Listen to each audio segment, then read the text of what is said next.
ഒരാളെ സ്നേഹിച്ച് ഒഴിവാക്കിയ ഒരു വ്യക്തിക്ക് മറ്റൊരാളെ ആത്മാർത്ഥമായി സ്നേഹിക്കാൻ പറ്റുമോ? ഇല്ലയോ? പറ്റുമോ? ഒരിക്കലുമില്ല.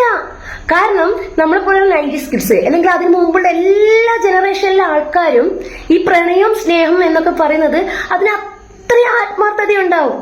അവരുടെ ആ പ്രണയത്തിന് ഒരു കെമിസ്ട്രി ഫീൽ ചെയ്യും. അപ്പം അവർക്ക് ആ സ്നേഹിക്കുന്നവരെ ഒഴിവാക്കി പോകാൻ പറ്റില്ല.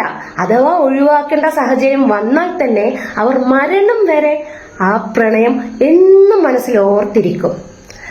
ആ ഫസ്റ്റ് പ്രണയിക്കുന്ന ആളെ നമുക്ക് ഒരിക്കലും മറക്കാൻ പറ്റില്ലെന്നാണ് പറയാ. പക്ഷെ ഇന്നത്തെ ജനറേഷനെ ഒരിക്കലും ഒരാളെ സ്നേഹിച്ച് ഒഴിവാക്കിയിട്ട് വേറൊരാളെ ആത്മാർത്ഥമായി സ്നേഹിക്കാൻ പറ്റില്ല.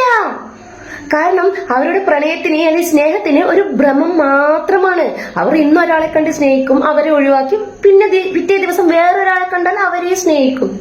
ഞാൻ എല്ലാരെയും കുറ്റം പറയുന്നല്ല, ഇന്നത്തെ ഈ ജീവിത സാഹചര്യത്തിൽ നമ്മൾ കൂടുതലും കണ്ടുവരുന്നതാണ് അങ്ങനെ. അതൊരിക്കൽ നമ്മൾ ഒരാളെ ആത്മാർത്ഥമായി പ്രണയിച്ചിട്ടുണ്ടെങ്കിൽ നമുക്ക് ഒരിക്കലും വേറൊരാളെ ആത്മാർത്ഥമായി പ്രണയിക്കാൻ പറ്റില്ല. ഓക്കെ.